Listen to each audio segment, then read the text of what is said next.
Vive Despierto presenta El Libro de los Secretos, parte 2.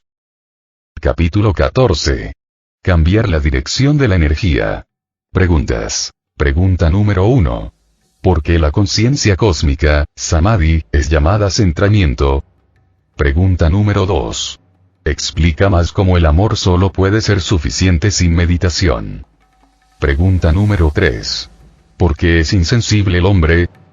Primera pregunta. Si iluminación y Samadhi significan conciencia total, conciencia cósmica, conciencia omnipresente, entonces parece muy extraño llamar centramiento a este estado de conciencia cósmica, ya que la palabra centramiento implica poner la atención en un punto. ¿Por qué la conciencia cósmica, o Samadhi, es llamada centramiento? Respuesta. Centrarse es el camino, no el objetivo. Centrarse es el método, no el resultado. El Samadhi no es llamado centramiento. El centramiento es la técnica para llegar al Samadhi. Por supuesto, parecen contradictorios, porque cuando uno se realiza, se ilumina, no queda ningún centro. Jacob Boehme ha dicho que cuando uno llega a lo divino, se puede describir de dos maneras. O el centro está ahora en todas partes, o bien el centro no está en ninguna parte. Ambas cosas significan lo mismo. Así que la palabra centramiento parece contradictoria, pero el camino no es la meta y el método no es el resultado. Y el método puede ser contradictorio. Así que tenemos que comprenderlo, porque estos 112 métodos son métodos de centramiento.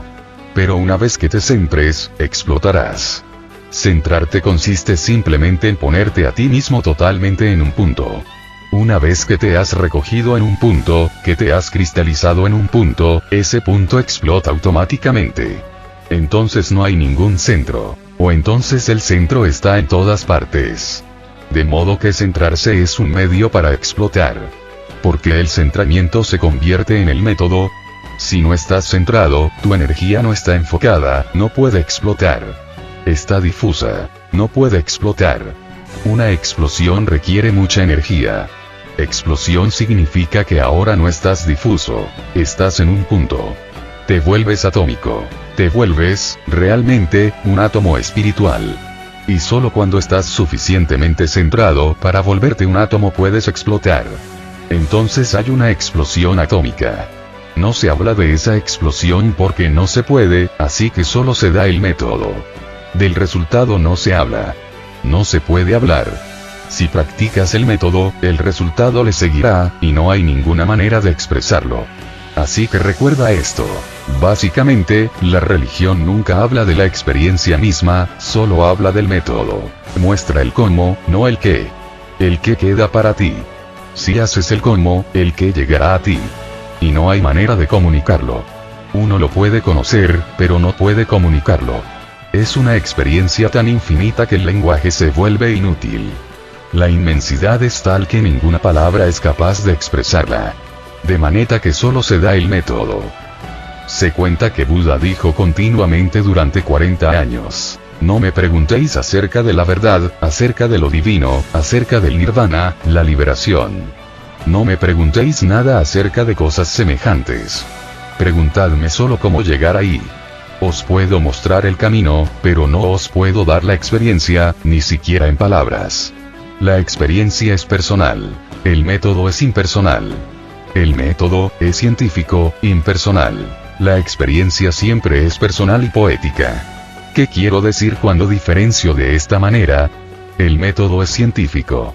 Si puedes hacerlo, resultará el centramiento.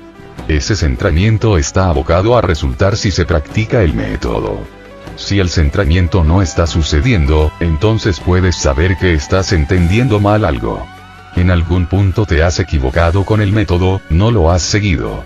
El método es científico, el centramiento es científico, pero cuando te llega la explosión, es poética.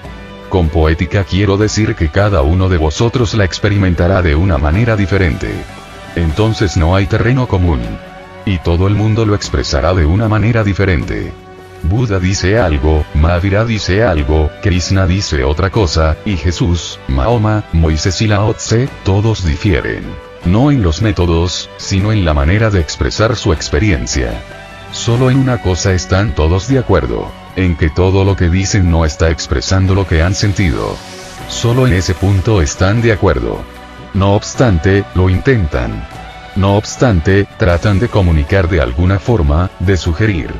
Parece imposible, pero si tienes un corazón compasivo puede que algo sea comunicado. Pero eso requiere una profunda compasión y amor y reverencia. Así que, en realidad, siempre que algo es comunicado no depende del que comunica, depende de ti. Si puedes recibirlo con profundo amor y reverencia, entonces algo te llega. Pero si te muestras crítico hacia ello, entonces no llega a nada. En primer lugar, es difícil expresar. E incluso si es expresado, tú te muestras crítico. Entonces el mensaje se vuelve imposible. No hay comunicación. La comunicación es muy delicada. Es por eso que en todos estos 112 métodos, ha sido dejada completamente al margen. Solo se sugiere. Shiva dice muchísimas veces, haz esto, y entonces llega la experiencia, y luego se queda callado. Haz esto, y entonces llega la bendición, y luego se queda callado. La bendición, la experiencia, la explosión. Más allá de ellas hay experiencia personal.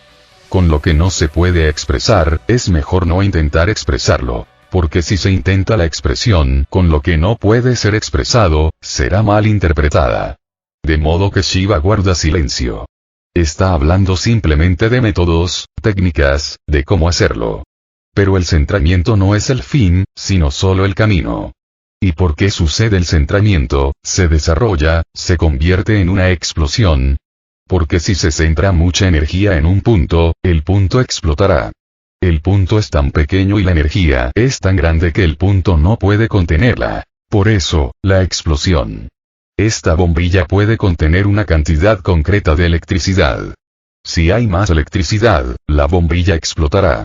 Esa es la razón para centrarse. Cuanto más centrado estás, más energía hay en tu centro. En el momento en que haya mucha energía, el centro no podrá contenerla. Explotará.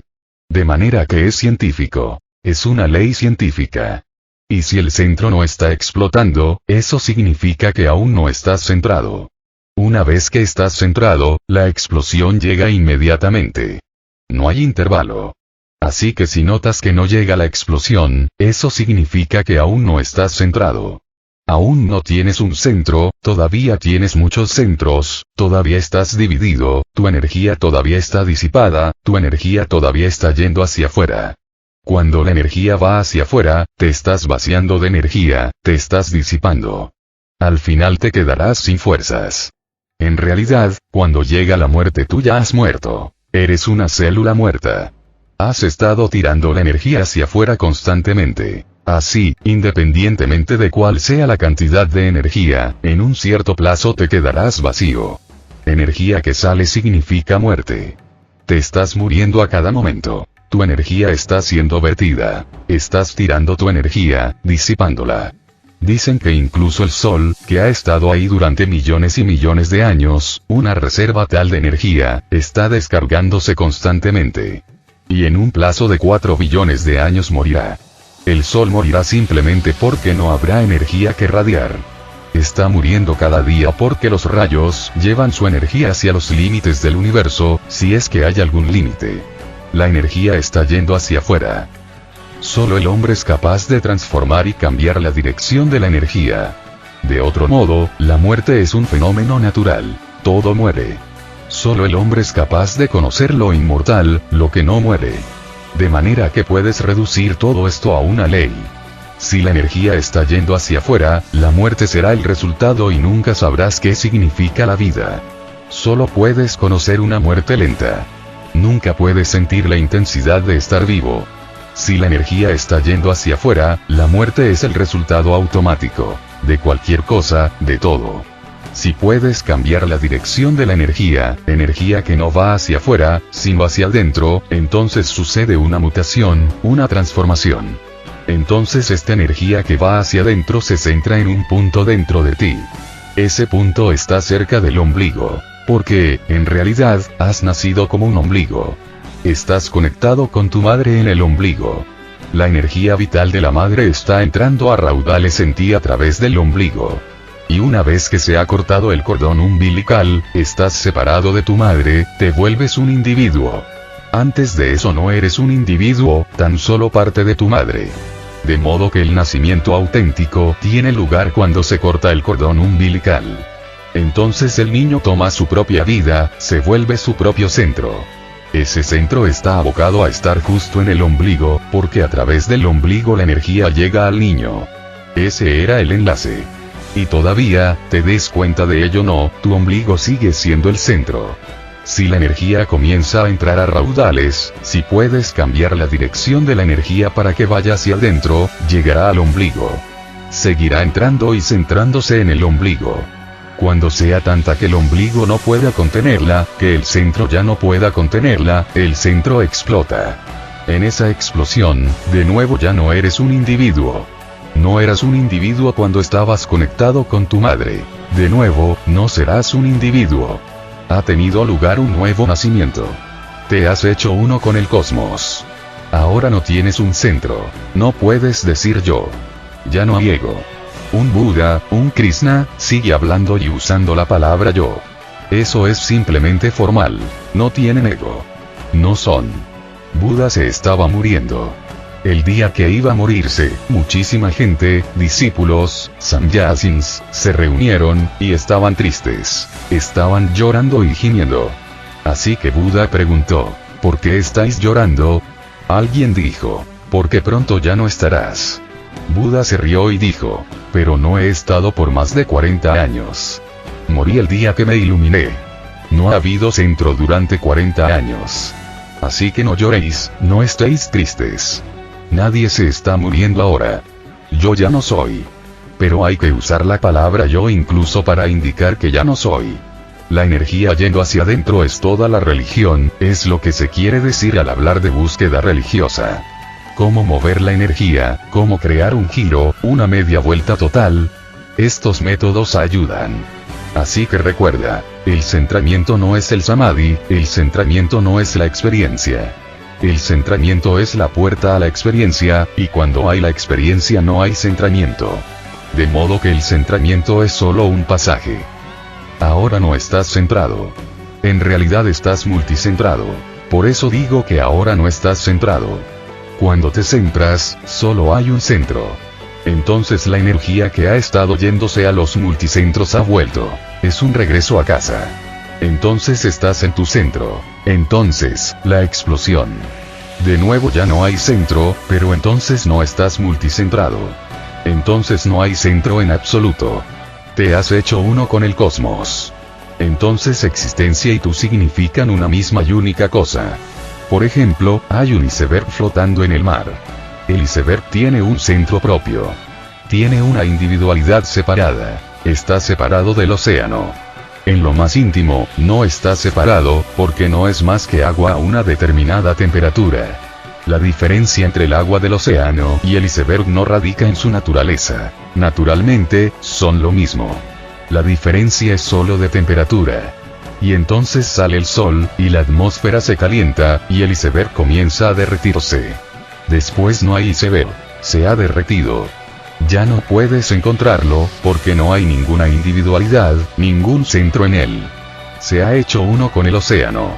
Entre tú y Buda, entre Jesús y los que lo estaban crucificando, entre Krishna y Arjuna, no hay diferencia de naturaleza. Arjuna es como un iceberg y Krishna es como un océano. No hay diferencia en su naturaleza. Ambos son una misma y única cosa, pero Arjuna tiene una forma, un nombre, una individualidad, una existencia aislada. Él siente, yo soy. Mediante estos métodos de centramiento, la temperatura cambiará, el iceberg se derretirá, y entonces no habrá diferencia. Esa sensación oceánica es el samadhi. Ser un iceberg es la mente. Y sentirse oceánico es ser una no mente. El centramiento es solo el pasaje, el punto de transformación a partir del cual el iceberg ya no existirá. Antes de él no había océano, solo un iceberg. Después de él no habrá iceberg, solo océano. La sensación oceánica es el samadhi. Es sentirse a uno mismo uno con el todo. Pero no estoy diciendo pensarse a uno mismo uno con el todo. Puedes pensar, pero pensar es de antes del centramiento. Eso no es realización. No sabes. Solo lo has oído, lo has leído. Deseas que algún día esto pueda sucederte a ti también, pero no lo has realizado. Antes del centramiento puedes seguir pensando, pero pensar no sirve para nada. Después del centramiento no hay pensador. Sabes. Ha sucedido. Ya no eres. Solo el océano es. El centramiento es el método. El samadhi es el fin. No se ha dicho nada sobre lo que sucede en el samadhi porque no se puede decir nada. Y Shiva es muy científico. No está interesado en absoluto en decir. Es telegráfico. No utilizará ni una sola palabra extra. Así es que simplemente sugiere la experiencia, la bendición, el suceso. No solo eso, sino que a veces dirá simplemente, entonces. Dirá, estate centrado entre dos respiraciones y entonces. Y no dirá más. A veces dirá simplemente, estate en el medio, justo en el medio entre dos extremos, y eso. Estas son indicaciones. Eso, entonces, la experiencia, la bendición, el suceso, la explosión. Pero entonces ya no dice nada más. ¿Por qué? Nos gustaría que dijera algo más. Dos razones. Una, eso no se puede explicar. ¿Por qué no se puede explicar? Hay pensadores, por ejemplo, los positivistas modernos, los analistas del lenguaje y otros en Europa, que dicen que lo que se puede experimentar se puede explicar. Y se muestran satisfechos. Dicen que si puedes experimentarlo, entonces ¿por qué no puedes decirlo? Después de todo, ¿qué es una experiencia? Lo has comprendido, así que ¿por qué no puedes hacérselo entender a los demás? Así es que dicen que si hay cualquier experiencia, puede ser expresada. Y si no puedes expresarla, eso muestra simplemente que no hay ninguna experiencia. Entonces eres un liante, estás confuso, ofuscado. Y si no puedes expresarlo, entonces no hay ninguna posibilidad de que seas capaz de experimentarlo.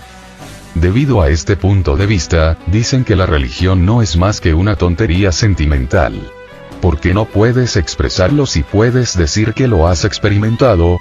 Su idea resulta atractiva para muchos, pero su argumento no tiene fundamento. Deja de lado las experiencias religiosas. Las experiencias corrientes, experiencias muy simples, tampoco pueden ser explicadas y expresadas. Tengo dolor de cabeza, y si tú nunca has tenido dolor de cabeza, no te puedo explicar qué significa un dolor de cabeza. Eso no significa que yo esté ofuscado. Eso no significa que solo esté pensando y que no esté experimentando. El dolor de cabeza existe. Lo estoy experimentando en su totalidad, en todo su dolor. Pero si tú nunca has sentido un dolor de cabeza, no se te puede explicar, no se te puede expresar. Si tú también lo has experimentado, entonces, por supuesto, no hay problema, se puede expresar. La dificultad de Buda es que tiene que hablar con no budas. No con no budistas, porque los no budistas también pueden ser budas. Jesús es un no budista, pero es un Buda. Como Buda, tiene que comunicarse con los que no lo han experimentado. Hay una dificultad. No sabes qué es un dolor de cabeza. Hay muchos que no conocen los dolores de cabeza. Solo han oído la palabra. No significa nada para ellos. Puedes hablar con un ciego sobre la luz, pero no se transmite nada. Él oye la palabra luz, oye la explicación. Comprende toda la teoría de la luz, pero, aún así, la palabra luz no le revela nada.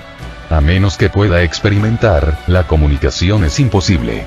Así que toma nota. La comunicación solo es posible si se están comunicando dos personas que han tenido la misma experiencia. Somos capaces de comunicarnos en la vida ordinaria porque nuestras experiencias son similares. Pero, incluso entonces, si uno hila muy fino se presentarán dificultades. Yo digo que el cielo es azul y tú también dices que el cielo es azul, pero ¿cómo vamos a decidir que mi experiencia del azul y tu experiencia del azul son la misma? No hay forma posible de decidir. Puede que yo esté viendo un tono de azul y puede que tú estés viendo un tono diferente de azul, pero lo que estoy viendo dentro, lo que estoy experimentando, no te lo puedo transmitir. Simplemente puedo decir azul. Tú también dices azul, pero el azul tiene 1000 tonos. Y no solo tonos. Azul tiene miles de significados.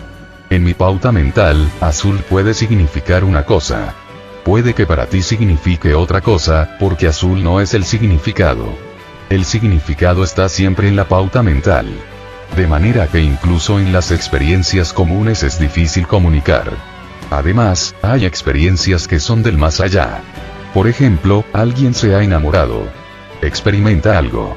Toda su vida está en juego, pero no puede explicar qué le ha sucedido, qué le está sucediendo. Puede llorar, puede cantar, puede bailar. Estas son indicaciones de que algo está sucediendo en él. ¿Pero qué le está sucediendo? Cuando el amor le sucede a alguien, ¿qué está sucediendo realmente? Y el amor no es muy inusual. Le sucede a todo el mundo de una manera u otra. Pero, no obstante, todavía no hemos sido capaces de expresar qué sucede dentro. Hay personas que sienten el amor como una fiebre, como una especie de enfermedad.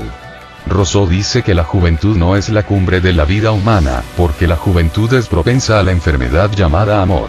A no ser que uno se haga tan viejo que el amor pierda todo significado, la mente permanece confusa y perpleja. De modo que la sabiduría solo es posible a una edad muy avanzada. El amor no te permitirá ser sabio, esa es su impresión.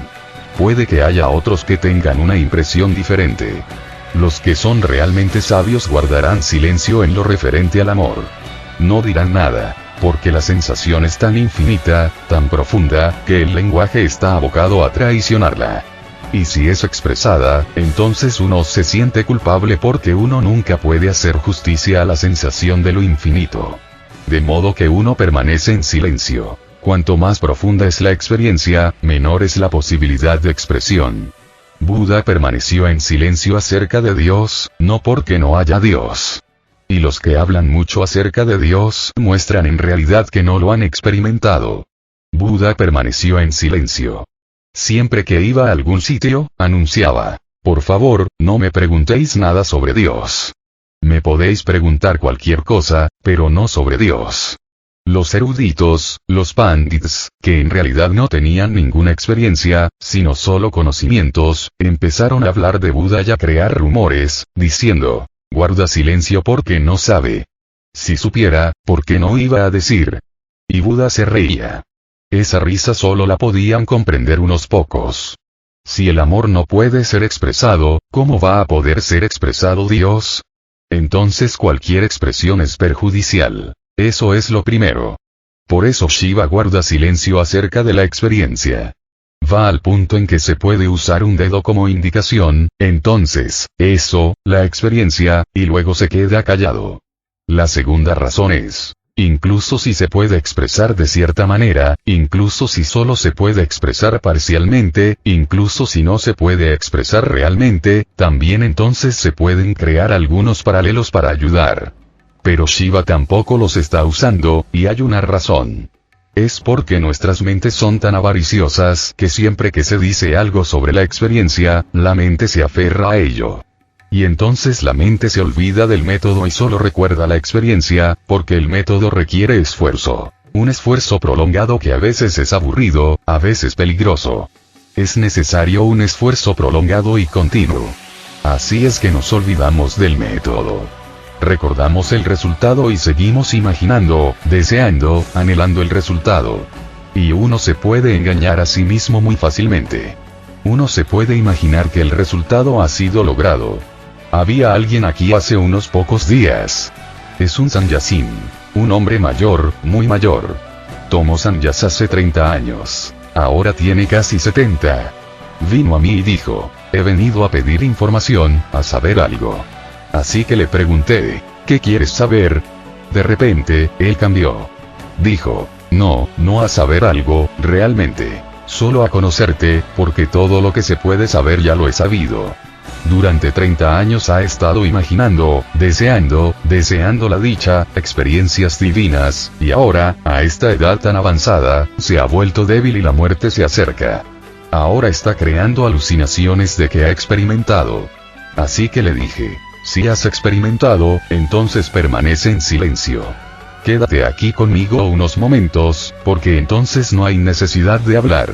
Entonces se inquietó. Dijo: muy bien. Entonces supón que no he experimentado. Entonces dime algo. Así es que le dije: No hay ninguna posibilidad de que yo suponga nada. O has sabido o no has sabido. Le dije. Así que sé claro al respecto. Si has sabido, permanece callado. Quédate aquí unos pocos momentos y luego vete. Si no has sabido, sé claro. Dímelo. Estaba perplejo. Había venido a pedir información sobre algunos métodos. Entonces dijo, en realidad, no he tenido la experiencia, pero he estado pensando tanto acerca de Aham Brahmasmi, soy el Brahma, que a veces olvido que solo he estado pensando. Lo he repetido tanto, día y noche continuamente durante 30 años, que a veces me olvido completamente de que no lo he sabido. Es solo una afirmación prestada. Es difícil recordar qué es conocimiento y qué es experiencia. Se confunden, se revuelven y entremezclan. Y es muy fácil sentir que tu conocimiento se ha vuelto tu experiencia. La mente humana es tan engañosa, tan astuta, que eso es posible. Esa es otra razón por la que Shiva ha permanecido en silencio acerca de la experiencia. No dice nada sobre ella. Sigue hablando de métodos, permaneciendo completamente en silencio sobre el resultado. No puedes ser engañado por él. Esa es una de las razones por las que este libro, uno de los libros más significativos, ha permanecido totalmente desconocido. Este Vigyan Bhairav Tantra es uno de los libros más significativos del mundo. Ninguna Biblia, ningún Veda, ningún Gita es tan significativo, pero ha permanecido completamente desconocido. La razón: contiene solo simples métodos sin ninguna posibilidad de que tu avaricia se aferre al resultado. La mente quiere aferrarse al resultado. La mente no está interesada en el método, está interesada en el resultado final. Y si puedes pasar del método y llegar al resultado, la mente estará extremadamente feliz. Alguien me preguntó, ¿por qué tantos métodos? Kabir ha dicho, Sahaj Samadhi Vali, sé espontáneo. El éxtasis espontáneo es bueno, así que no hay necesidad de métodos. Le dije, si has logrado el Sahaj Samadhi, el éxtasis espontáneo, entonces, por supuesto, ningún método es útil. No es necesario. ¿Por qué has venido aquí? Él dijo, aún no lo he logrado, pero me parece que Sahaj, el espontáneo, es mejor. ¿Pero por qué te parece que el espontáneo es mejor? Le dije. Como no se sugiere ningún método, la mente se siente bien, ya que no tienes que hacer nada, y sin hacer nada puedes lograrlo todo. Debido a esto, el Zen se ha puesto de moda en Occidente, porque el Zen dice, lógralo sin esfuerzo. No hay necesidad de esfuerzo. El Zen tiene razón.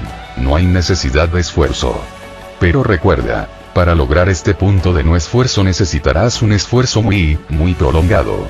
Para llegar a un punto en el que no sea necesario ningún esfuerzo, para alcanzar un punto en el que puedas permanecer en no hacer, será necesario un esfuerzo prolongado. Pero la conclusión superficial de que el Zen dice que no es necesario ningún esfuerzo se ha vuelto muy atractiva en Occidente. Si no es necesario ningún esfuerzo, la mente dice, esto es lo correcto, porque puedes hacerla sin hacer nada. Pero nadie puede hacerlo. Suzuki, que dio a conocer el Zen en Occidente, ha prestado un servicio y también ha perjudicado. Y el perjuicio permanecerá por un periodo de tiempo más largo. Era un hombre muy auténtico, uno de los hombres más auténticos del siglo pasado, y durante toda su vida se esforzó para llevar el mensaje del Zen a Occidente. Y solo, con su propio esfuerzo, lo dio a conocer en Occidente. Y ahora está de moda. Hay amigos del Zen por todo Occidente. No hay nada ahora que atraiga tanto como el Zen. Pero se comprende mal. La atracción se debe solo a que el Zen dice que no es necesario ningún método, no es necesario ningún esfuerzo. No tienes que hacer nada. Florece espontáneamente. Esto es cierto. Pero tú no eres espontáneo, así que nunca florecerá en ti. Ser espontáneo, parece absurdo y contradictorio, porque para que tú seas espontáneo son necesarios muchos métodos para purificarte, para hacerte inocente y que puedas ser espontáneo. De otro modo, no puedes ser espontáneo en nada. Este Vigyan Bhairav Tantra fue traducido al inglés por Paul Reps. Él ha escrito un libro muy hermoso, Zen Flesh, Zen Bones, y en el apéndice incluyó también este libro, Vigyan Bhairav Tantra. Todo el libro trata del Zen. En el apéndice incluyó también este libro, los 112 métodos, y lo denominó escrito pre-Zen. A muchos seguidores del Zen no les gustó esto, porque dijeron, el Zen dice que no es necesario ningún esfuerzo, y este libro solo tiene que ver con el esfuerzo. Este libro trata solo de métodos, y el Zen dice que no es necesario ningún método, ningún esfuerzo. Así que es anti-Zen, no pre-Zen.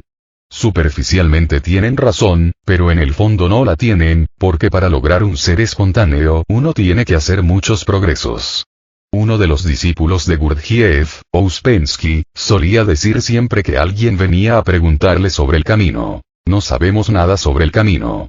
Solo enseñamos acerca de algunas veredas que llevan al camino. El camino no lo conocemos. No pienses que ya estás en el camino. Incluso el camino está lejos. Desde donde estás, desde ese punto, incluso el camino está lejos. Así que primero tienes que llegar al camino. Ouspensky era un hombre muy humilde, y es muy difícil ser religioso y ser humilde. Dificilísimo, porque en cuanto empiezas a sentir que sabes, la cabeza se vuelve loca. Él decía siempre, no sabemos nada sobre el camino. Está muy lejos, y no hay necesidad de hablar de él en este momento. Donde quiera que estés, primero tienes que crear un enlace, un pequeño puente, una vereda que te lleve al camino. La espontaneidad, Saj Yoga, está muy lejos de ti. En el punto en el que estás, eres totalmente artificial, cultivado y culturizado. Nada es espontáneo. Nada, digo, es espontáneo. Cuando nada es espontáneo en tu vida, ¿cómo va a ser espontánea la religión? Cuando nada es espontáneo, ni siquiera el amor es espontáneo. Incluso el amor es un negocio, incluso el amor es un cálculo, incluso el amor es un esfuerzo. Entonces nada puede ser espontáneo. Y entonces explotar espontáneamente en el cosmos es imposible. Desde la situación en la que estás, desde esa situación es imposible.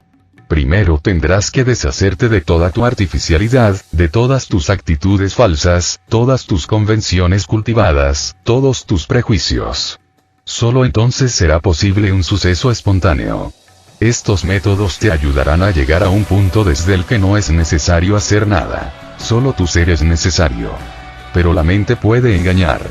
Y la mente engaña fácilmente, porque así puede conseguir consolidación. Shiva nunca habla de ningún resultado, solo de métodos. Recuerda este énfasis.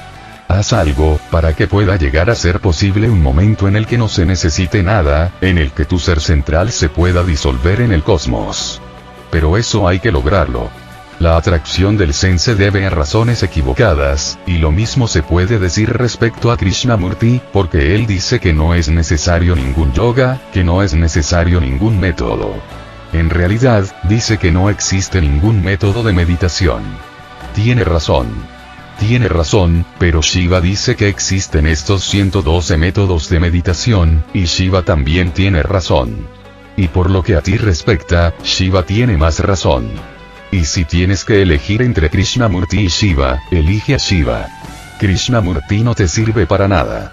Incluso esto se puede decir para ayudarte, que Krishnamurti está absolutamente equivocado. Recuerda, digo para ayudarte. Y él puede ser dañino. Eso también lo digo para ayudarte, porque si te enredas en su argumento no conseguirás el samadhi. Solo conseguirás una conclusión, que no es necesario ningún método. Y eso es peligroso. Para ti, es necesario el método. Llega un momento en que no es necesario ningún método, pero ese momento aún no ha llegado para ti. Y antes de ese momento, saber acerca de algo que está por llegar es peligroso. Por eso Shiva guarda silencio. No dice nada sobre el futuro, sobre lo que sucederá. Simplemente se atiene a ti, a lo que eres y a lo que hay que hacer contigo. Krishnamurti sigue hablando en términos que no puedes comprender. Su lógica se puede notar. Su lógica es correcta, es bella. Estará bien que puedas recordar la lógica de Krishnamurti. Dice que si estás haciendo algún método, ¿quién está haciendo ese método? La mente lo está haciendo. ¿Y cómo va a poder disolver la mente ningún método hecho por la mente? Más bien, por el contrario, la fortalecerá más. Fortalecerá más tu mente. Se volverá un condicionamiento, será falso. De modo que la meditación es espontánea. No puedes hacer nada al respecto. ¿Qué puedes hacer respecto al amor?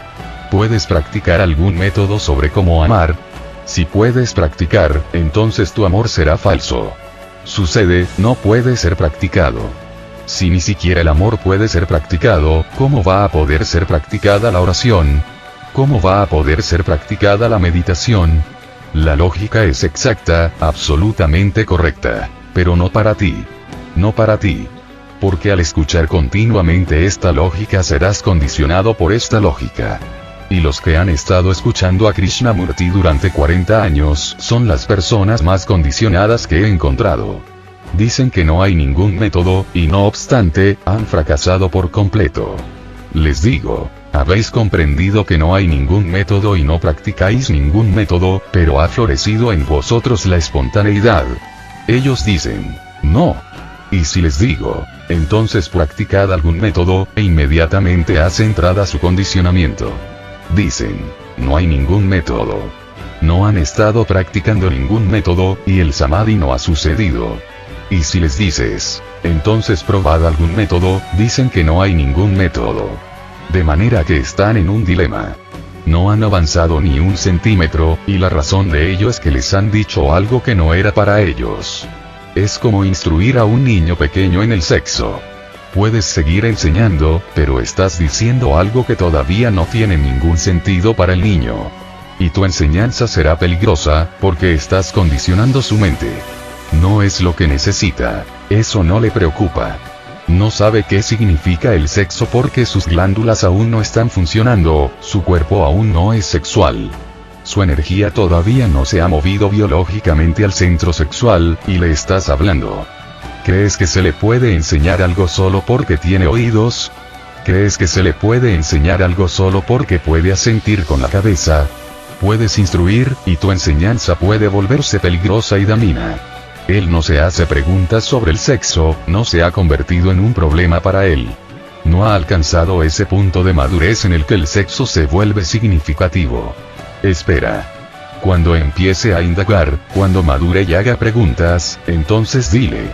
Y nunca le digas más de lo que pueda comprender, porque ese más se volverá una carga en su cabeza. Es lo mismo con el fenómeno de la meditación. Solo se te puede enseñar sobre métodos, no sobre resultados. Eso es dar un salto. Y sin afianzarte en el método, dar el salto es simplemente un asunto cerebral, un asunto mental. Y entonces siempre desaprovecharás el método. Es como los niños pequeños haciendo aritmética. Siempre pueden ir a la parte de atrás del libro y saber la respuesta. La respuesta está ahí. En la parte de atrás del libro se dan las respuestas. Pueden mirar la pregunta, ir a la parte de atrás y saber la respuesta. Y una vez que el niño sabe la respuesta, le resulta muy difícil aprender el método, porque no parece ser necesario. Cuando ya sabe la respuesta, no hay necesidad. Y, en realidad, lo hará todo en orden inverso. Entonces llegará a la respuesta mediante cualquier método falso, cualquier pseudo método. Sabe lo que importa, sabe la respuesta, de modo que puede llegar a la respuesta simplemente creando un método falso. Y esto sucede tanto en religión que parece que, en lo que respecta a la religión, todo el mundo está haciendo lo que hacen los niños. La respuesta no es buena para ti. La pregunta está ahí, el método está ahí, y la respuesta la tienes que alcanzar tú. Ninguna otra persona debería darte la respuesta. Los maestros auténticos no te ayudan a conocer la respuesta antes de que esté hecho el proceso. Simplemente te ayudan a pasar por el proceso. De hecho, incluso si has sabido de alguna manera, incluso si has robado alguna respuesta en alguna parte, te dirán que eso es erróneo. Puede que no sea erróneo, pero ellos te dirán, eso es erróneo. Tíralo. No es necesario. Te impedirán saber la respuesta antes de que realmente llegues a saberla. Por eso no se da ninguna respuesta. La amada de Shiva, Devi, le ha hecho preguntas. Él está dando métodos simples. La pregunta está ahí, el método está ahí. La respuesta queda para que tú la logres, para que tú la vivas. Así que recuerda, centrarse es el método, no el resultado. El resultado es la experiencia cósmica, oceánica. Entonces no hay ningún centro. Segunda pregunta. Dijiste que si uno puede amar realmente, entonces el amor es suficiente y los 112 métodos de meditación no son necesarios. Tal como has explicado el amor auténtico, siento que amo realmente, creo. Pero la dicha que encuentro en la meditación parece ser de otra dimensión que la satisfacción profunda que experimento con el amor, y no me puedo imaginar estar tan bien sin meditación. Así que, por favor, explica más cómo el amor solo, sin meditación, puede ser suficiente. Respuesta. Habrá que comprender muchas cosas. 1. Si realmente amas, no indagarás en absoluto sobre la meditación. Porque el amor es una satisfacción, una culminación tan total que nunca se siente que falte algo, que haya que llenar algún hueco, que necesites algo más. Si sientes que es necesario algo más, hay un hueco. Si sientes que hay que hacer y experimentar algo más, entonces el amor es solo una sensación, no una realidad. No dudo tu creencia. Puede que creas que amas. Tu creencia es auténtica. No estás engañando a nadie. Sientes que estás enamorado, pero los síntomas muestran que no lo estás. ¿Cuáles son los síntomas de estar enamorado? 3 cosas. Primero, absoluta satisfacción. No se necesita nada más. Ni siquiera Dios es necesario. Segundo, no hay futuro. Este momento mismo de amor es la eternidad. No hay momento siguiente, no hay futuro, no hay mañana. El amor es algo que pasa en el presente. Y tercero, dejas de ser, ya no eres. Si todavía eres, aún no has entrado en el templo del amor. Si suceden estas 3 cosas, si no eres, entonces ¿quién va a meditar? Si no hay futuro, entonces todos los métodos se vuelven inútiles, porque los métodos son para el futuro, para un resultado. Si en este mismo momento estás contento, absolutamente contento, ¿dónde está la motivación para hacer nada? Hay una escuela de psicólogos, y esta es una de las tendencias más significativas del pensamiento moderno, que comenzó con Wilhelm Reich. Este dijo que toda enfermedad mental surge debido a la falta de amor. Como no puedes sentir amor profundo, como no puedes sentirlo totalmente, este ser insatisfecho anhela ardientemente la satisfacción en muchas dimensiones. Cuando digo que si puedes amar, nada es necesario, no quiero decir que entonces el amor es suficiente. Quiero decir que una vez que amas profundamente, el amor se vuelve una puerta. Igual que cualquier meditación. ¿Qué va a hacer la meditación? Estas 3 cosas. Creará satisfacción. Te permitirá permanecer en el presente, te ayudará a permanecer en el presente, y destruirá tu ego. Estas 3 cosas van a hacer la meditación. Sin ningún método. Así que puedes decirlo de esta manera. El amor es el método natural. Si uno se ha perdido el método natural, entonces habrá que proveer otros métodos, artificiales. Pero uno puede sentir que está enamorado. Entonces estas 3 cosas serán los criterios para quien lo sienta. Pensará que estas deberían ser las piedras de toque, las medidas, y observará si estas 3 cosas están sucediendo. Si no están sucediendo, entonces su sensación puede ser muchas otras cosas, pero no amor. Y la sensación de amor es un gran fenómeno. Puede ser muchas cosas. Puede ser lascivia, puede ser simple sexo, puede ser tan solo una tendencia posesiva. Puede ser simplemente una ocupación porque no puedes estar solo, y necesitas a alguien porque tienes miedo y necesitas seguridad. La presencia del otro te ayuda a sentirte seguro. O puede que sea simplemente una relación sexual. La energía necesita salidas. La energía se va acumulando y llega a volverse una carga. Tienes que soltarla y sacarla. Así que puede que tu amor sea solo una suelta de energía. El amor puede ser muchas cosas, y el amor es muchas cosas. Para mí, el amor es meditación. Así que prueba esto. Con tu amado, estate en meditación. Siempre que tu amado o amada esté presente, estate en profunda meditación. Haz de esta presencia del otro un estado meditativo. Normalmente, hacemos exactamente lo contrario. Cuando los amantes están juntos, están peleándose. Cuando están separados, entonces piensan el uno en el otro, y cuando están juntos están luchando. Cuando están separados de nuevo, vuelven a pensar el uno en el otro. Cuando se juntan, comienza de nuevo la lucha. Y esto no es amor. Así es que sugeriré algunas claves. Haz de la presencia de tu amado o amante un estado meditativo. Guarda silencio. Permanece íntimo, pero en silencio. Usa la presencia del otro para dejar la mente. No pienses. Si estás pensando mientras tu amante está contigo, entonces no estás con tu amante. ¿Cómo vas a estar? Estáis ahí los dos, pero muy lejos el uno del otro. Tú estás pensando tus pensamientos, tu amante está pensando sus pensamientos.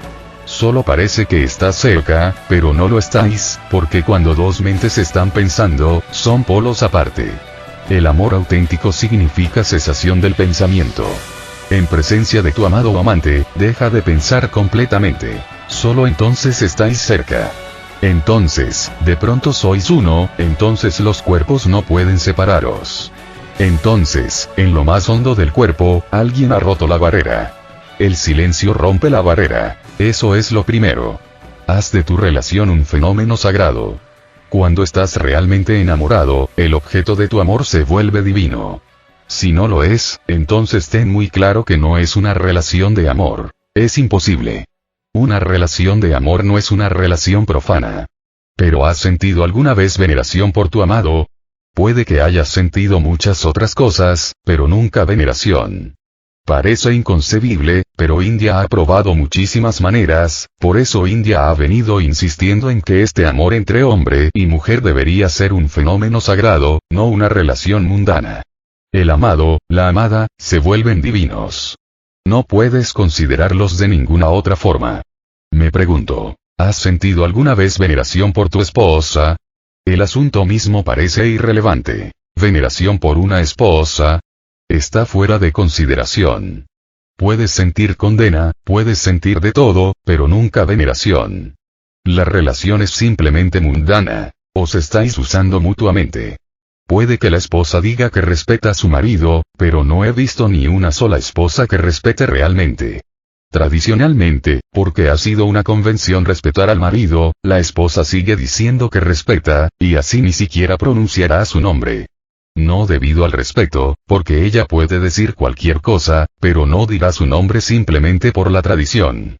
La veneración es lo segundo. En presencia de tu amada o amado, siente veneración.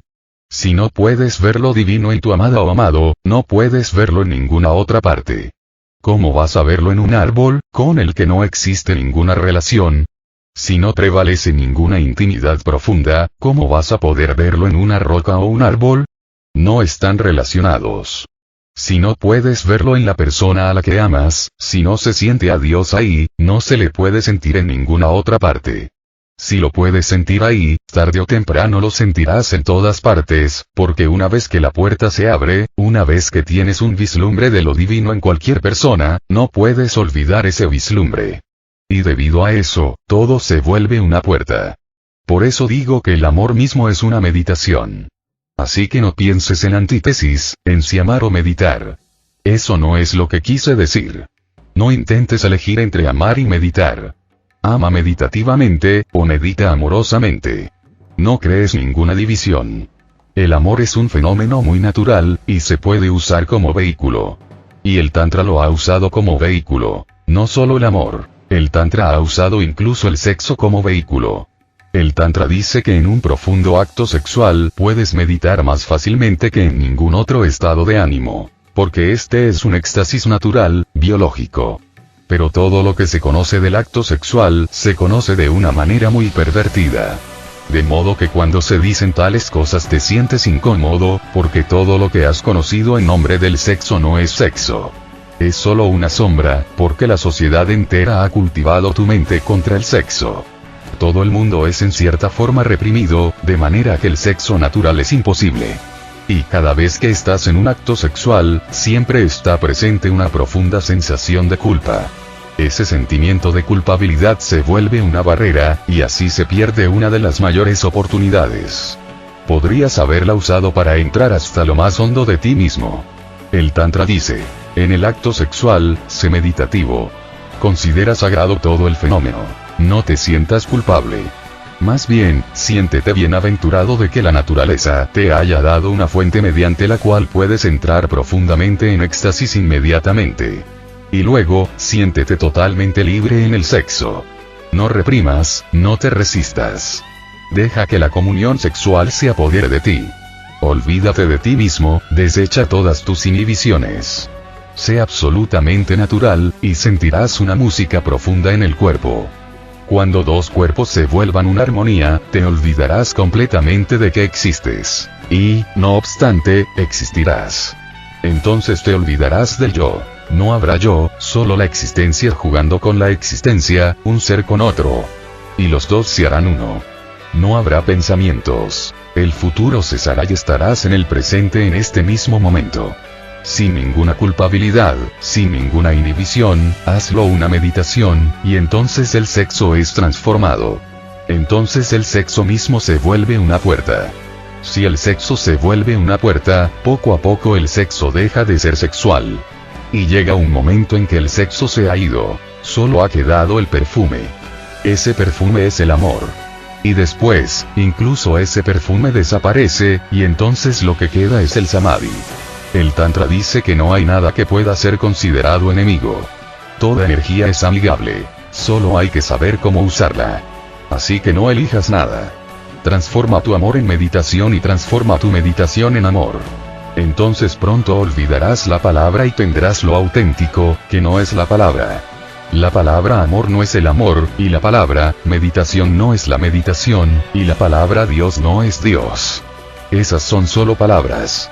Si puedes penetrar en ti mismo, Dios, la meditación, el amor, todos ellos se hacen uno.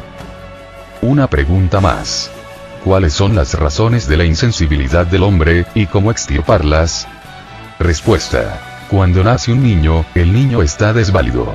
El bebé humano, particularmente, está totalmente desválido. Tiene que depender de los demás para estar vivo, para seguir vivo. Esta dependencia es un trato, un intercambio. El niño tiene que entregar muchas cosas en este trato, y la sensibilidad es una de ellas. El niño es sensible. Todo su cuerpo es sensible. Pero está indefenso, no puede ser independiente. Tiene que depender de los padres, de la familia, de la sociedad. Tendrá que ser dependiente. A causa de esta dependencia y este desvalimiento, los padres, la sociedad, siguen imponiéndole cosas al niño, y él tiene que ceder. De lo contrario no puede seguir vivo, morirá.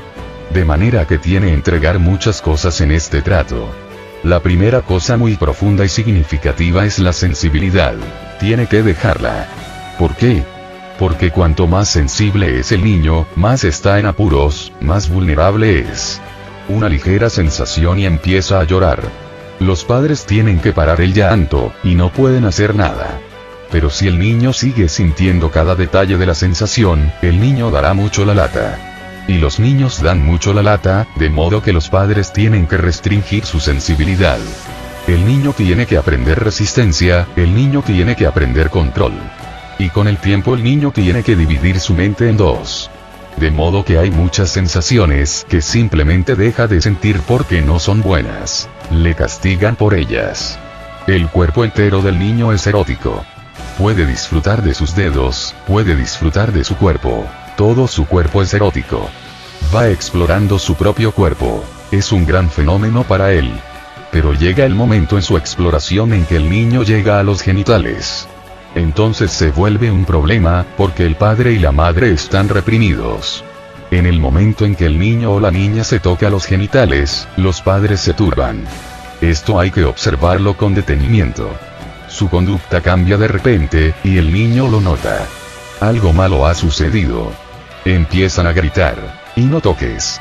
El niño empieza a sentir que hay algo de malo en los genitales, que tiene que reprimir. Y los genitales son la parte más sensible de tu cuerpo. La parte más sensible, más viva de tu cuerpo, la más delicada. Una vez que no se permite que se toquen y que se disfruten los genitales, se ha matado la fuente misma de la sensibilidad. Entonces el niño se volverá insensible. Cuanto más crezca, más insensible será. De modo que primero hay un trato, un intercambio. Necesario, pero nocivo. Y en el momento en que empiezas a comprender, tienes que desechar este trato y recuperar tu sensibilidad. La segunda razón de este trato obedece a la seguridad. Estuve con un amigo durante muchos años. Vivía en su bungalow. Desde el primer día observé que no miraba a sus sirvientes. Era rico, pero nunca miraba a sus sirvientes, nunca miraba a sus hijos. Entraba corriendo en el bungalow, e iba corriendo del bungalow a su coche. Así que le pregunté, ¿qué pasa? Él dijo, si miras a tus sirvientes, empiezan a sentirse amigables, y entonces empiezan a preguntar por el dinero y esto y lo otro. Si hablas con tus hijos, entonces no eres el amo, no puedes controlarlos. Así que creó un caparazón de insensibilidad en torno a sí mismo. Tenía miedo de que si hablaba con un sirviente, si notaba que el sirviente estaba enfermo, si sentía simpatía, tendría que prestar dinero o ayuda. Todo el mundo aprende tarde o temprano que ser sensible es ser vulnerable a muchas cosas. Te aprietas la cintura, creas una barrera en torno a ti que es una defensa, una medida de seguridad. Entonces puedes ir por las calles, hay mendigos pidiendo y hay barrios bajos sucios, feos, pero tú no sientes nada, no ves realmente. En esta fea sociedad uno tiene que crear una barrera en torno a sí mismo, un muro sutil, transparente, tras el que poder ocultarse. De lo contrario, uno es vulnerable, y resultará difícil vivir. Por eso se afianza la insensibilidad. Te ayuda a estar en este mundo feo sin estar perturbado, pero hay un precio. Y el precio es muy elevado. Estás a gusto en este mundo sin estar perturbado, pero entonces no puedes entrar en lo divino, en lo total, en la totalidad. No puedes entrar en el otro mundo. Si para este mundo la insensibilidad es buena y para ese mundo la sensibilidad es buena, eso crea el problema. Si de verdad estás interesado en entrar en ese mundo, tendrás que crear sensibilidad, tendrás que tirar todos estos muros, estas seguridades. Por supuesto, te volverás vulnerable. Tendrás mucho sufrimiento, pero ese sufrimiento no es nada comparado con la dicha que puedes alcanzar mediante la sensibilidad. Cuanto más sensible te vuelvas, más compasión sentirás. Pero sufrirás, porque por todas partes a tu alrededor hay infierno. Estás cerrado. Por eso no lo puedes sentir. Una vez que te abras, estarás abierto a ambos. Al infierno de este mundo y al cielo de ese mundo. Estarás abierto a ambos. Y es imposible seguir cerrado en un punto y abierto en otro, porque, en realidad, o estás cerrado o estás abierto. Si estás cerrado a ambos.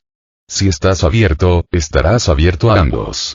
Así que recuerda esto. Un Buda está lleno de dicha, pero también lleno de sufrimiento. Ese sufrimiento no es el suyo propio, es por los demás. Él está en una dicha profunda, pero sufre por los demás. Y los budistas Mahayana dicen que cuando Buda llegó a la puerta del Nirvana, el portero abrió la puerta, esto es un mito, y es muy bello, el portero abrió la puerta, pero Buda se negó a entrar. El portero dijo, ¿por qué no entras? Te hemos estado esperando durante milenios. Todos los días llega la noticia de que viene Buda, viene Buda. Todo el cielo te está esperando.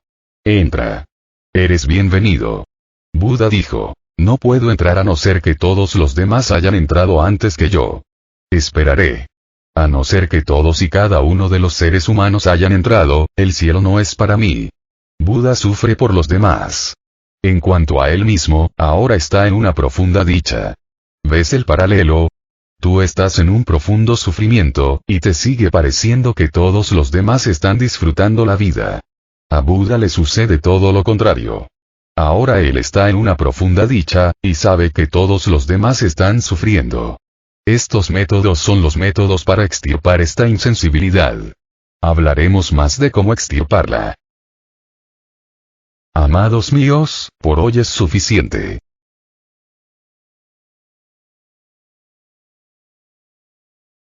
Video creado por Vive Despierto.